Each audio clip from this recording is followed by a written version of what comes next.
나오니 친히 말씀하여 주시옵소서. 말씀을 선포하는 강단을 축복하시고 귀를 기울이는 심령들도 축복하셔서 주님의 음성을 듣는 시간 되게 하여 주시옵소서. 모든 말씀 예수님의 이름으로 기도드립니다. 아멘. 지난주 금요일 토요일 1박 2일 동안 청년부 여름수련회가 있었습니다. 그런데 여름수련회 둘째 날 토요일 날 오전에 성경 통독 시간이 있었는데 로마서를 통독하게 되었습니다. 그래서 이제 청년들과 함께 로마서 통독을 준비하면서 저도 로마서를 다시 여러 번 읽고 또 로마서를 다시 요약할 수 있는 그런 기회가 있었는데 그때 받은 은혜를 오늘 여러분들과 함께 나누려고 합니다. 여러분 먼저 우리가 오늘 읽은 이 본문 한번 보시면요. 3장 21절부터 26절까지 말씀을 한번 여러분 따라해 보시기 바랍니다. 작은 복음. 다시요. 작은 복음. 로마서가 총 16장으로 구성되어 있는데 이 로마서 16장의 말씀을 딱 요약한다 그러면 여러분 그 내용을 아주 딱 함축한다 그러면 이 오늘 읽은 이 본문 로마서 3장 21절부터 26절까지의 말씀인 것입니다. 그러니까 사실 이 본문만 잘 이해하면 로마서 전체를 이해할 수가 있는 것이죠. 자, 그러면 여러분 로마서의 대주제가 되는 성경 구절은 어디입니까? 예를 들면 사도행전의 전체 주제가 되는 말씀 1장 8절이잖아요. 그렇죠? 사도행전 1장 8절의 말씀이 뭐죠?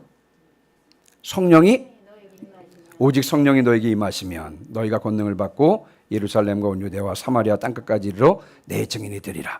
이것이 사도행전의 주제 말씀이잖아요. 자, 여러분 로마서 그 전체 주제가 되는 구절은 어딘가요? 여러분 이건 모르시면 미아중앙교회 교인이 아닙니다. 그렇죠? 여러분 로마서 1장 16절 17절 말씀입니다. 한번 같이 읽어볼까요? 내가 복음을 시작. 잠깐만 여기 안 띄워져 있습니다. 여러분 성경 한번 찾아보시고요. 다 외우셨을 것 같은데 로마서 1장 16절 17절 시작. 내가 복음을 부끄러워하지 아니하노니 이 복음은 모든 믿는 자에게 구원을 주시는 하나님의 능력이 됨이라. 먼저는 유대인에게요 그리고 헬라인에게로다. 복음에는 하나님의 의가 나타나서 믿음으로 믿음에 이르게 하나니 기록된 바 오직 의인은 믿음으로 말미암아 살리라 함과 같으니라. 아멘. 예. 이것이 대주제 구절인 것입니다. 자, 그런데 여러분 이 로마서 핵심이 복음이잖아요. 복음. 근데 이제 복음을 전하기 전에 사도 바울이 1장 1절부터 17절까지의 말씀을 쭉 기록하면서 1장 1절부터 17절까지 말씀에 사도 바울이 로마에 있는 교인들에게 지금 로마서를 기록하고 있는 것이거든요. 그래서 이제 복음을 전하고 싶은 것인데 로마서 1장 1절부터 17절까지 사도 바울이 로마 교인에게 편지를 쓰면서 이 로마서를 기록하는 목적에 대해서 이야기를 합니다. 1장 15절이랑 그리고 1장 15절에 보면 그러므로 나는 할 수 있는 대로 로마에 있는 너희에게도 복음 전하기를 원하노라. 11절 말씀 1장 11절 말씀에도 내가 너희 보기를 간절히 원하는 것은 어떤 신령한 은사를 너희에게 나누어 주어 너희를 경고하게 하려 함이니 신령한 은사를 나누어 주고 싶어서 지금 로마서를 기록한다는 것입니다. 바울이 로마서를 지금 기록하는 이유는 로마에 있는 교인들에게 로마서를 기록하는 이유는 이 신령한 은사를 나누어 주고 싶은데 그 이 신령한 은사 바울이 나누어 주고 싶은 신령한 은사가 무엇이냐? 15절에 보니까 그게 바로 복음이라고 하는 것입니다. 복음. 그래서 바울이 복음을 전하고 싶은데 여러분 복음은 그 자체가 복된 소식 아니겠습니까? 그렇죠? 복음을 전하고 싶은데 그런데 복음의 가치를 잘 모르는 것입니다. 사람들이. 그래서 복음의 가치를 알도록 하기 위해서 본격적으로 3장 21절부터 26절까지 복음에 대해서 딱 말씀하시는데 그 전에 여러분 1장 18절부터 3장 18절까지의 말씀에 무엇을 다루느냐 하면 한번 따라해 보시기 바랍니다. 죄론. 다시요. 죄론. 예, 병을 고치기 위해서는 먼저 진단을 해야 되잖아요. 내가 어디가 아픈지를 알아야 치료할 수 있는 것 아니겠습니까? 그렇죠? 그래서 인간의 문제가 뭔지에 대해서 이 죄의 문제를 다루고 있는 것이 1장 18절부터 3장 18절까지의 말씀인 것입니다. 그러니까 쭉 죄를 다루는데 먼저 이방인들의 죄를 다루는 것입니다. 이방인들의 죄. 지난 금요일 날 카페 예배 때 제가 말씀을 드렸는데 하나님께서 천지를 창조하실 때 그 안에 보이지 아니하는 것들, 다시 말하면 하나님의 영원한 능력과 신성이 있어서 자연을 가만히 바라보고 있으면 그 안에서 하나님을 알 수가 있는 것입니다. 그래서 하나님을 몰랐어요. 핑계할 수 없다는 것입니다. 그러나 그럼에도 불구하고 이방인들은 그 자연을 바라보면서 자연 만물을 만드신, 천하 만물을 만드신 창조주 하나님을 알면서도 1장 23절에 보니까 썩어지지 아니하는 하나님의 영광을 썩어질 사람과 새와 짐승과 기어다니는 동물 모양의 우상으로 바꾸었느니라. 다시 말하면 이방인들의 죄는 무엇입니까? 알면서도, 하나님께서 계시는 것을 알면서도 하나님께 영광을 올려드리지 않고 우상 숭배를 했다는 것, 이게 이방인의 죄인 것입니다. 자, 그러면 유대인들은 어떻습니까? 유대인들은 이방인보다 낫습니까? 그렇지 않다는 것입니다. 2장 1절, 여러분 2장 1절 눈으로 한번 보시기 바랍니다. 그러므로 남을 판단하는 사람아, 누구를 막론하고 내가 핑계하지 못할 것은 남을 판단하는 것으로 내가 너를 정죄함이니 판단하는 네가 같은 일을 행함이니라. 이런 일을 행하는 자에게 하나님의 심판이 진리대로 되는 줄 우리가 아노라. 이런 일을 행하는 자를 판단하고도 같은 일을 행하는 사람아. 여러분, 유대인들뿐만 아니라 나는 하나님 앞에 의로운 사람이야, 하나님 보시기에 양심에 꺼리낌 없이 잘 살아서, 이렇게 스스로 말하는 사람들, 이 유대인들, 이런 사람들에게 사도 바울이 뭐라고 말하냐면요, 너희들은 다른 사람들은 죄를 다 지었어 그러면서도 같은 죄를 짓는다는 것입니다. 그래서 여러분 이제 앞에 1장 18절부터 3장 18절까지 말씀, 죄론이라고 말씀드렸죠. 자, 그러면서 이제 먼저 죄에 대해서 이야기하면서 죄의 결론이 뭐냐? 여러분 9절에 3장 9절입니다. 3장 9절. 죄를 다루면서 이 죄론의 결론이 뭐냐? 이방인들도 죄를 지었고 유대인들도 죄를 지었는데, 자 9절, 3장 9절 같이 읽습니다. 시작. 그러면 어떠하냐? 우리는 나으냐? 결코 아니라. 유대인이나 헬라인이나 다 죄 아래 있다고 우리가 이미 선언하였느니라. 아멘. 죄론의 결론입니다. 죄론의 결론이 뭐냐? 유대인이나 헬라인이나. 여러분 그 당시 유대인들은 사람을 딱 두 부류로 나눴습니다. 유대인이냐? 아니냐. 유대인이냐? 아니냐. 유대인이 아닌 사람들은 다 이방인들인 것입니다. 이방인 혹은 헬라인이라고 불렀습니다. 그러니까 여기서 말하는 유대인이나 헬라인이나 모든 사람들을 말하는 것입니다.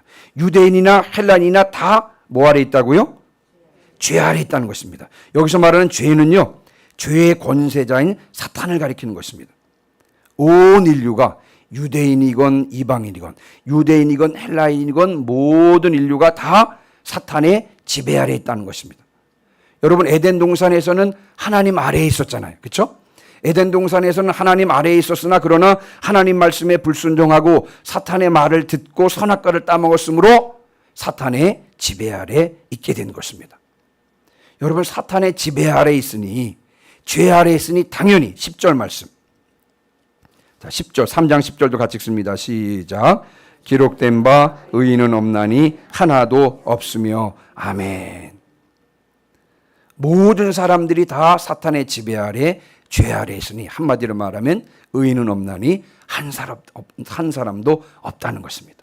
이방인들도 유대인들도 할 것 없이 모든 사람들이 다 한결같이 다 범죄한 자들이다.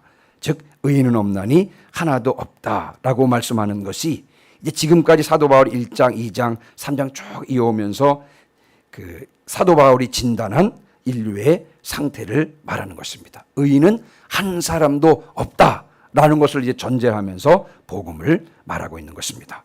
자, 그런데 이제 19절, 20절입니다. 본격적인 복음에 대한 설명이 21절부터 26절까지 나온다고 말씀을 드렸죠. 그러면서 죄론에서 복음으로 넘어가기 전에 다리 역할을 하는 것이 19절, 20절인데, 자, 19절, 20절 같이 읽습니다. 시작. 우리가 알거니와 많은 율법 아래에 있는 자들에게 말하는 것이니 이는 모든 입을 막고 온 세상으로 하나님의 심판 아래에 있게 하려 함이라. 그러므로 율법 행위로 그의 앞에 의롭다 하심을 얻을 육체가 없나니 율법으로는 죄를 깨달음이니라. 아멘. 여러분 19절 20절은요 가만히 보면 재판정의 모습을 상기를 시킵니다. 네. 이제 피고인이요 재판석에 끌려왔습니다. 여러분 재판이 벌어지고 있는 한 법원을 한번 생각해 보시기 바랍니다. 가운데 누가 앉아 있냐면요 재판장이 앉아 있습니다. 재판장이 앉아 있습니다. 그리고 피고 두 사람이 재판장 앞에 이렇게 앉아 있고요. 한 사람은 유대인이고요. 한 사람은 이방인인 것입니다. 재판장 앞에 지금 피고인 두 사람이 앉아 있습니다. 한 사람은 누구라고요? 한 사람은 유대인이고 한 사람은 이방인. 제가 두 사람이라고 말씀드렸지만 이 유대인과 이방인 온 인류를 대표하는 사람들입니다. 그렇죠? 그 옆에 여러분 누가 서 있냐면요. 검사가 서 있습니다.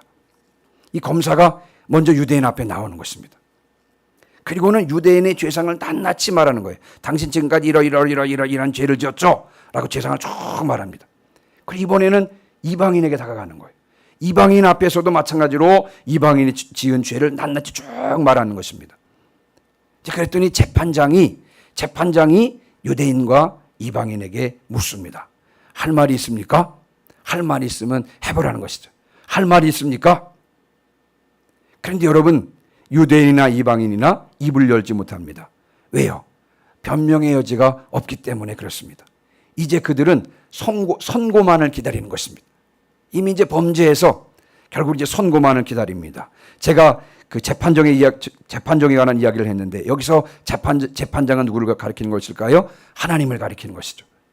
피고인 유대인과 이방인은 온 인류를 가리키는 것이고요. 이들의 죄를 낱낱이 말하고 있는 검사는 뭘까요? 이들의 죄를 낱낱이 지금 말하고 있는 검사는 무엇입니까? 율법인 것입니다. 율법. 그래서 그러므로 율법의 행위로 그의 앞에 의롭다 하심을 얻을 육체가 없나니 율법을 가지고 있는 유대인도 율법이 없는 이방인도 하나님 앞에서 의롭다 하심을 얻을 사람은 한 사람도 없는 것입니다. 그래서 유대인이건 이방인이건 할 것 없이 둘 다 모두가 다 사형에 해당되는 것입니다. 왜요? 왜냐하면 죄의 값은 무엇이라고요? 죄의 값은 사망이기 때문에 그런 것입니다. 그래서 유대인이든 이방인이든 모두 사형에 해당하는 것입니다. 자, 20절 끝에 보세요. 율법으로는 죄를 깨달음이냐. 여러분, 율법이 할 수 있는 것이 무엇입니까? 율법이 할 수 있는 것이 뭐예요? 죄를 깨닫게 하는 것입니다. 그러나 율법이 할 수 없는 것이 있어요. 여러분, 율법이 할 수 없는 것이 무엇입니까? 하나님 앞에서 사람을 의롭다고는 할 수 없는 것입니다. 여러분, 율법의 역할은 뭐냐면 죄를 깨닫게 하는 것입니다. 낱낱이 그 사람의 죄를 쭉 이야기하면서 당신 이러이러이러한 죄를 지었지, 죄를 깨닫게 할 뿐이죠. 그러나 율법이 할 수 없는 것이 무엇입니까? 하나님 앞에서요, 사람을 의롭게 해주지 못하는 것입니다. 자, 그렇다면 여러분, 율법의 역할이 무엇입니까? 그 사람의 죄를 다 깨닫게 해서 누구 앞으로 인도해 주는 것이에요? 예수 그리스도 앞으로 인도해 주는 것이 바로 율법의 역할인 것입니다. 자, 그래서 말씀드렸죠. 바울이요, 1장 1절부터 17절까지 말씀에 이 로마서를 기록하는 목적, 다시 말하면 로마에 있는 교인들에게 복음을 전하고 싶어서 로마서를 지금 기록하는 것입니다. 그리고 이제 3장 21절부터 26절까지가 작은 복음이라 그랬죠. 로마서의 핵심인 것입니다. 이 복음의 진수를 담고 있는 것이 3장 21절부터 26절인데 이 복음의 진수를 말하기 전에 먼저 이 복음이 무엇인지를 분명하게 알도록 하기 위해서 무엇을 먼저 다룬다고요? 죄론을 다루는 것입니다. 그래서 죄의 결론이 뭐예요? 의인은 없나니 한 사람도 없다. 결국은 뭐예요? 모든 인류가 하나님 앞에서 사형 선고를 받은 상태라는 것입니다. 예. 하나님께서 선고를 내리셨는데 뭐예요? 결국은 죽을 수밖에 없는 것이 인류의 문제라는 것이죠. 그렇게 진단을 한 것입니다. 그리고는 21절부터 26절까지 말씀에 뭐예요? 복음의 진수를 설명하고 있는 것입니다. 자, 그러면 21절. 여러분 21절 이제 딱 대하게 되면 마음이 좀 떨리셔야 되는 것입니다. 이렇게 딱 막 떨리셔야 되는 것입니다. 그렇죠? 21절 마음이 떨리시죠? 기대가 돼야지. 21절 같이 읽습니다. 시작. 이제는 율법에 하나님의 한 의가 나타났으니 율법과 선지자들에게 증거를 받은 것이라. 아멘. 여러분 아까 말씀드린 대로 율법이 검사라 그랬잖아요. 여러분 율법으로는 하나님 앞에 의롭다함을 받을 수 있다 없다? 없는 것입니다. 율법은 결코 사람들을 의롭게 할 수는 없다고 말씀을 드렸잖아요. 그렇죠? 자, 그런데 여러분 21절 보세요. 율법 외에 하나님의 한 의가 나타났다는 것입니다. 다시 말하면 하나님 앞에서 의롭게 되는 방법이 나타났다는 것입니다. 율법으로는 결코 하나님 앞에서 의롭다함을 받지 못하는데, 그러나 하나님 앞에서 의롭게 되는 방법이 나타났다는 것입니다. 그래서 여러분, 이것이 복음의 핵심이야. 여러분 따라해 보시기 바랍니다. 복음의 핵심이 뭐냐면 한번 따라해 보시기 바랍니다. 하나님의 의가 나타났습니다. 다시요. 하나님의 의가 나타났습니다. 아멘. 율법으로는 결코 하나님 앞에 의롭다함을 받을 수가 없습니다. 의롭다함을 받아야 하나님 앞에 나갈 수가 있는데, 여러분 하나님 앞에 의롭다함을 받을 수 없으니 하나님 앞에 결코 나갈 수 없는 이런 상태에 있는 그 죄된 인간의 모습 가운데요. 그런데 하나님의 의가 나타났다는 것입니다. 하나님 앞에서 의롭게 되는 방법이 나타났다는 것입니다. 그러니 여러분, 에덴 동산에서 추방당한 아담과 아담의 후손이 마음의 소원이 뭐냐 하면 다시 에덴 동산으로 돌아가서, 다시 말하면 다시 하나님께로 돌아가는 게 마음의 소원이었는데, 최고의 수건이었는데, 근데 결코 하나님 앞으로 돌아갈 방법이 그동안에는 없었습니다. 그러나 율법 외에 하나님의 한 의가 나타났다고 하는 것입니다.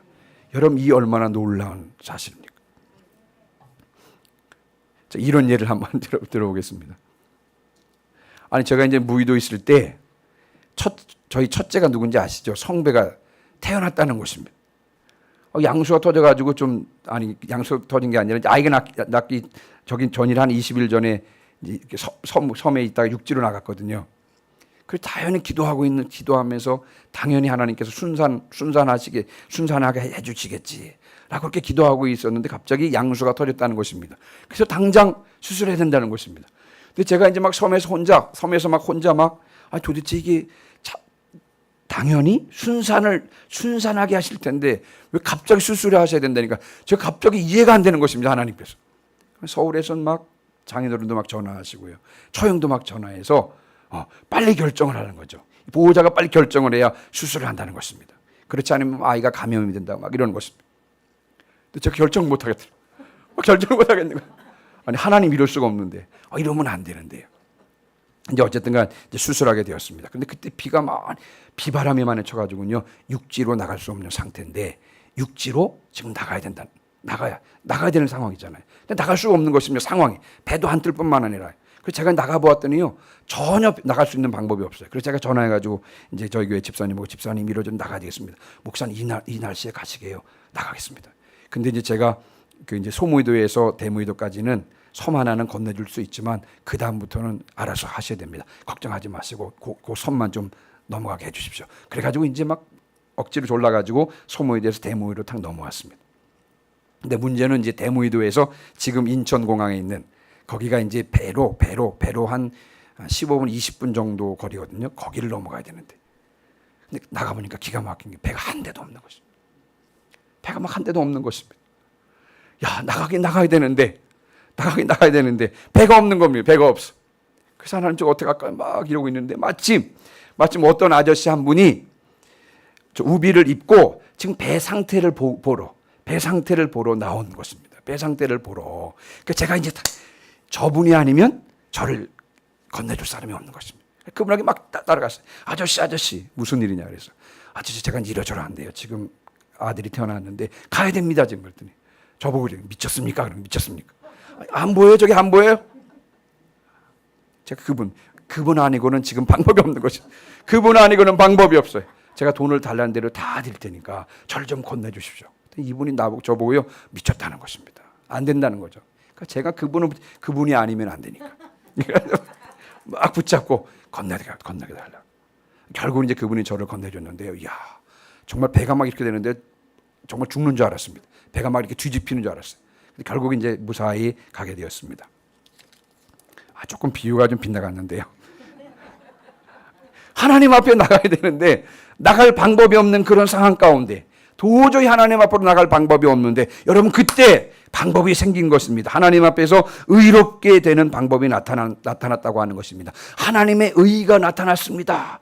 여러분 이것이 바로 복음의 진수라고 하는 것입니다. 복음이 무엇이다? 하나님의 의가 나타난 것입니다. 하나님 앞에 의롭다함을 받고 하나님 앞에 나갈 수 있는 방법이 생긴 것입니다. 여러분 이게 복음의 진수라고, 핵심이라고 하는 것입니다. 자, 우리 옆에 계신 분들 한번 인사해 보겠습니다. 하나님의 의가 나타났습니다. 다시요. 한쪽에서 하나님의 의가 나타났습니다. 그러면 다른 분이요 이렇게 소리쳐야 되는 것입니다. 할렐루야 이렇게 할렐루야. 다시요. 한 분이 먼저 옆에 계신 분들에게 먼저 오른쪽에 제가 보기에 오른쪽에 계신 분이 옆에 계신 분에게 하나님의 의가 나타났습니다. 그러면 바로 할렐루야. 할렐루야. 여러분 이게 복음. 하나님께 나가야 거기에 은혜가 있고 생명이 있고 소망이 있고 영생이 있고 기쁨이 있는데 하나님 앞에 도저히 나갈 수 없는 율법으로는 하나님 앞에 의롭다함을 받지 못해서 하나님 앞에 나갈 수 없었는데 그런데 하나님의 의가 나타났다는 것입니다. 얼마나 기쁜 소식인 겁니다. 제가 서울을 가야 되는데 대무이도에서 용의도 영종도를 넘어가는 기회가 생긴 것 아니겠습니까? 그래서 그분을 꽉 붙잡았습니다. 그랬다는 것이죠. 자, 그런데 여러분 이 하나님의 의가 나타났다고 하는 이 복음 있잖아요. 복음은요 바울이 뚝딱뚝딱 만들어내는 것이 아닙니다. 바울이 많이 배우고 똑똑해서요 그냥 자기가 뚝딱뚝딱 이론적으로 딱 만들어낸 것이 아닙니다. 21절 다시 한번 보세요. 뭐와 뭐에게 증거를 받은 것이라고요? 율법과 선지자들에게 증거를 받은 것이라. 아멘. 여기서 말하는 율법과 선지자는 구약 성경 전체를 말하는 것입니다. 이미 복음에 대해서는요 구약 성경이 증거하고 있다는 것이죠. 1장 2절 보세요. 1장 2절. 로마서 1장 2절에도 같은 말씀이 나오는데요. 로마서 1장 2절 같이 읽습니다. 시작. 이 복음은 하나님이 선지자들을 통하여 그의 아들에 관하여 성경에 미리 약속하신 것이라. 아멘. 미리 약속하신 거예요. 무엇을 통해서? 성경을 통해서. 선지자들을 통해서 성경에 미리 약속하신 것이 바로 뭐예요? 그거 바로 복음인 것입니다. 여러분 복음은 바울이 만들어낸 것이 아니라 이미 하나님께서 성경을 통해서 선지자들을 통해서 약속했다는 것입니다. 자, 그런데 이것을 왜 하나님의 의라고 하는 것일까요? 왜 하나님의 의라고 하는 것일까요? 창세기 3장에는 두 가지 종류의 옷이 등장합니다. 여러분 한번 생각해 보시기 바랍니다. 창세기 3장에는 두 가지 종류의 옷이 나와요. 자, 첫 번째 옷은 무슨 옷이에요? 무엇으로 만든 옷이에요? 무슨 나무? 무화과 나무로 만든 옷이에요. 무화과 나무로 만든 옷이 있습니다. 무화과 나무로 만든 옷 누가 만들었습니까? 아담과 하와가 만들었습니다. 자기의 부끄러운 몸을 가리기 위해서요. 무화과 나무 잎을 따가지고 치마를 엮어가지고 부끄러운 부분을 가린 것입니다. 그래서 창세기 3장에는 이 무화과 나무 옷이 등장하고요. 또 한 가지 옷이 나옵니다. 뭐예요? 가죽 옷입니다. 가죽 옷. 하나님께서 아담과 하와를 가려주시기 위해서 동물을 잡아가지고 그 동물 가죽으로 만들어주신 옷이 있는데 그것이 무슨 옷이에요?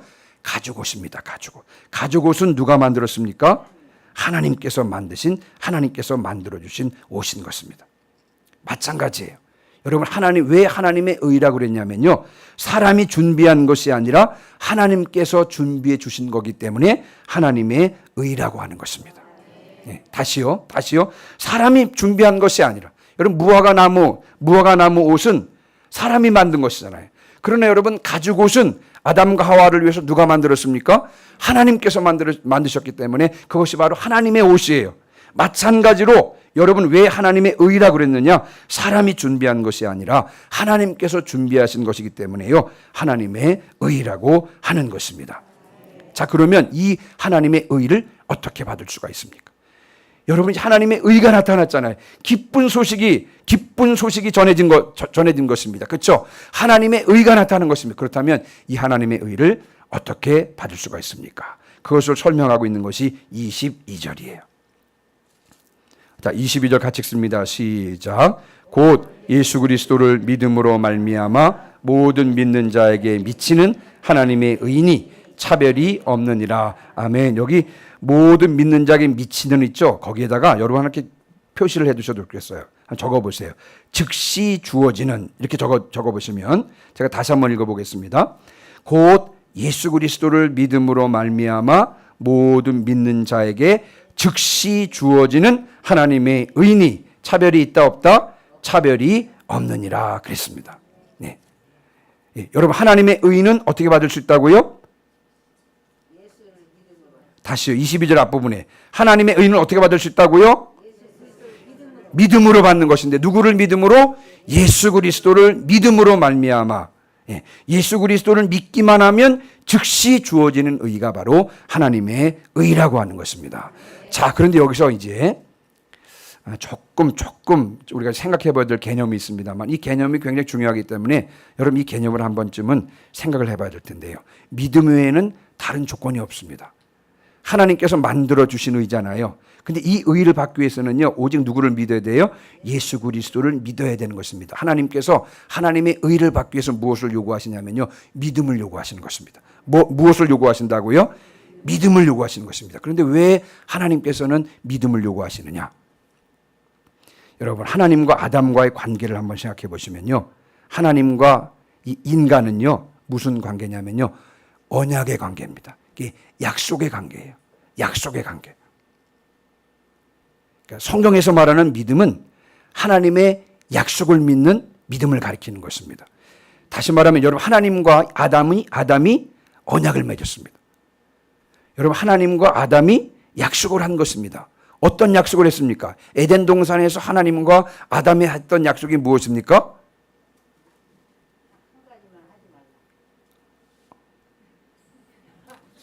혹시 제 설교 원고를 보셨어요? 약속을 맺은 것입니다. 그 약속이란 말이 호세아서 6장 7절에 보면 그들은 아담처럼 언약을 어겼다. 그래서 아담이 언약을 어긴 것으로 나옵니다. 그럼 아담이 하나님과 약속에 있어서 무슨 언약을 어깁니까?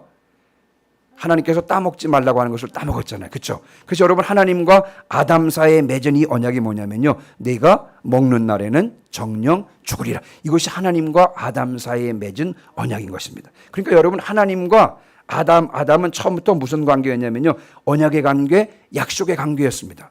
그래서 아담과 하와는 하나님을 믿어야 됐어요. 뭐예요? 저 가운데 있는 선악을 알게 하는 나무, 저걸 따먹지 않으면 영생하는 것입니다. 에덴 동산은 모든 것을 누릴 수 있는 것입니다. 그러나 그것을 따먹는 날은 어떻게 된다고요? 정령 죽게 된다는 것입니다. 이것이 뭐냐면 약속이고 언약인 것입니다. 아담이 해야 될 일은 뭐예요? 하나님을 믿고요, 그 선악을 알게 하는 나무를 따먹지 않는 것입니다. 그래서 처음부터 하나님과 인간 사이는 언약의 관계예요. 성경에서 말하는 믿음은 어떤 믿음을 가리키냐면요, 하나님의 약속을 믿는 믿음, 다시 말하면 하나님의 언약을 믿는 믿음인 것입니다. 그런데 여러분, 아담과 하와가 언약을 배신한 것입니다. 그래서 관계가 어떻게 됐어요? 관계가 깨졌습니다. 그 관계가 깨졌어요. 처음에 언약이 여러분 깨진 것입니다. 그래서 이제 하나님께서 새로운 언약을 주신 것입니다. 그 새로운 언약이 뭐예요? 하나님의 의가 나타난 것입니다. 예수 그리스도를 믿으면 하나님께서 의롭다고 인정해 주신다는 이 언약은 무슨 언약이냐? 새 언약인 것입니다. 그래서 하나님께서 여러분 믿음을 요구하시는 것입니다. 차별이 없다 그랬어요. 차별이 없습니다. 네. 이방인이든지 유대인이든지 여러분 차별이 없습니다. 이방인은 구원받고, 다시 유대인은 구원받고 이방인은 구원받지 못하느냐? 여러분, 유대인과 이방인 사이에는 차별이 없습니다. 인종의 차별도 없습니다. 남녀노소 차별도 없어요. 여성은 되고 남성은 안 된다, 여러분 그것도 없습니다. 신분 귀천 차이가 없습니다. 잘 살면 되고 못 살면 안 된다, 여러분 그런 것도 없습니다. 유식하든 무식하든, 여러분 선하든 악하든, 여러분 차별이 없는 것입니다. 누구든지 차별이 없는 거예요. 차별이 한 가지가 있어요. 단 한 가지 차별만 있습니다. 뭐예요? 믿느냐 믿지 않느냐, 그 차별만 있는 것입니다. 그러나 오직 예수 그리스도를 믿기만 하면 믿는 즉시 주어지는 것이 바로 하나님의 의라고 하는 것입니다. 자, 그런데 여러분, 정말 사람에게 이 하나님의 의가 왜 필요한 것입니까? 이 하나님의 의가 꼭 필요한 것입니까? 필요한 것이에요. 왜 필요한지 설명하고 있는 것이 23절입니다. 23절도 같이 읽습니다. 시작. 모든 사람이 죄를 범하였음에 하나님의 영광에 이르지 못하더니. 아멘. 모든 사람이 죄를 범하였음에, 다시 말하면 모든 사람이 원죄하에 태어난다는 것입니다. 아담이 범죄한 이후에, 나는 선악과를 따먹진 않았지만 아담이 대표자잖아요. 대표자인 아담이 선악과를 따먹었기 때문에 그의 후손도 선악과를 따먹게 되는 것이고, 그래서 여러분 원죄하에 태어나는 것을 말하는 것입니다. 그래서 여러분, 아담 이후에 온 인류는 죄 아래 있게 된 것입니다. 그래서 모든 사람이 죄를 범해서 하나님의 영광에 이르지 못하게 되었는데, 그래서 하나님께서 여러분 하나님의 의가 필요하게 된 것입니다. 자, 그 다음에 이제 24절입니다. 24절. 같이 읽습니다. 시작. 그리스도 예수 안에 있는 속량으로 말미암아 하나님의 은혜로 값없이 의롭다 하심을 얻은 자 되었느니라. 아멘. 여러분, 경찰이 범인을 마음대로 놓아주면 돼야 한대요? 그거 안 되는 것입니다. 그러면 질서가 어떻게 세워지겠습니까? 그렇죠? 마찬가지입니다. 여러분, 하나님께서 당신이 원하신다고 해서 죄인을 마음대로 의롭다 해주면 돼야 한대요? 안 되는 것입니다. 그럼 공의의 하나님이 안 되는 것이고, 그런 하나님께서 어떻게 이 온 우주 만물을 다스릴 수 있겠습니까? 그래서 여러분, 하나님께서도 그 의를 주시기 위해서, 의를 주시기 위해서 여러분, 우리 하나님께서 희생하신 것이 있다는 것입니다. 그것이 무엇이에요? 24절 한번 다시 한번 보세요. 그리스도 안에 있는 뭐예요? 그리스도 안에 있는 속량으로 말미암아 하나님의 은혜로 값없이 의롭다 하심을 얻게 된 것입니다. 속량이라고 하는 말, 다른 말로 말하면 구속이란 구속. 노예의 몸값을 지불하고 자유롭게 해준 것입니다.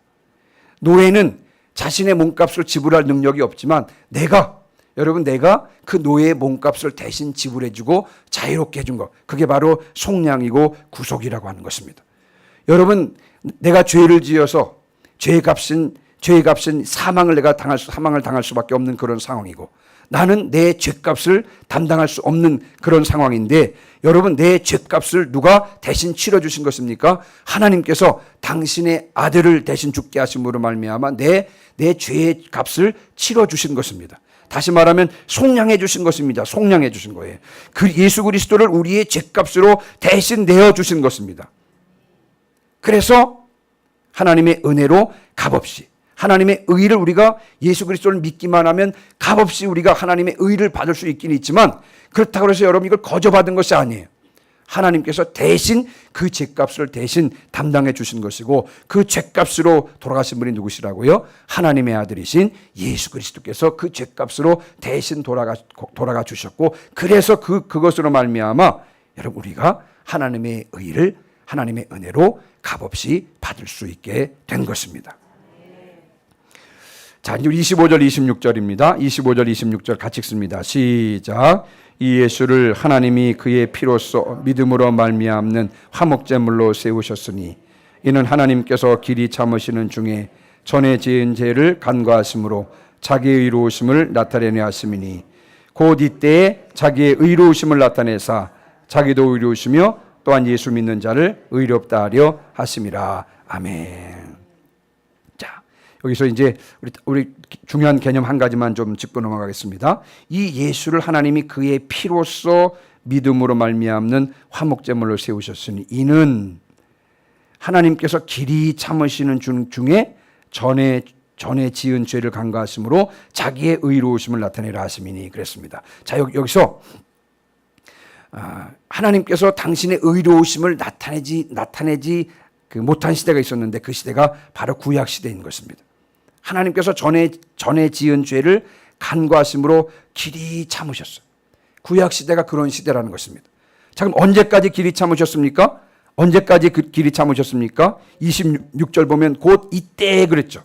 곧 이때, 다시 말하면 그 앞부분 25절에 나온 예수님을 하나님이 그의 피로써 믿음으로 말미암는 화목제물로 세우셨다 그랬어요. 온 인류의 죄를 자기 아들에게 담당시킬 때까지 하나님께서 참으셨다는 것입니다. 그래서 여러분, 구약시대는 하나님께서 죄를 길이 참으시던 그런 시대였어요. 언제까지 길이 참으셨습니까? 당신의 아들을 화목제물로 주실 그때까지 길이 참으셨다는 것입니다. 이제 그러면서 아들을 십자가에 달려 돌아가시면서, 하나님께서는 죄의 문제를 가볍게 다루시지 않는 거구나. 하나님께서는 죄를 반드시 처벌하시는 분이시구나. 하나님께서는 죄를 극도로 미워하시는 분이시구나. 어느 정도로 미워하시느냐? 당신의 아들을 십자가에 달려 죽게 하기까지 죄를 미워하시는 분이시구나. 다시 말하면 당신의 의로움을 그렇게 나타내신 것입니다. 뿐만 아니라 뭐예요? 예수 믿는 자를 의롭다 하신 것입니다. 여기서 말하는 의는 칭의를 말하는 것이죠. 우리에 대한 당신의 사랑을 나타내 주셔서 누구든지 예수 그리스도를 믿으면 의롭다 인정해 주신 것입니다. 이제 오늘 제가 말씀을 마무리하고 마치겠습니다. 여러분, 이 로마서 3장 21절부터 26절까지 말씀이 복음의 핵심입니다. 로마서 핵심이에요. 로마서 핵심. 복음의 진수가 이 안에 다 들어 있습니다. 그리고 3장 21절부터 26절의 말씀을 쫙 펼쳐놓은 것이 이제 나머지 부분 16장까지의 그런 내용인 것입니다. 자, 오늘 본문은 복음을 요약해주고 있는데, 자, 여러분 복음이 무엇이라고요?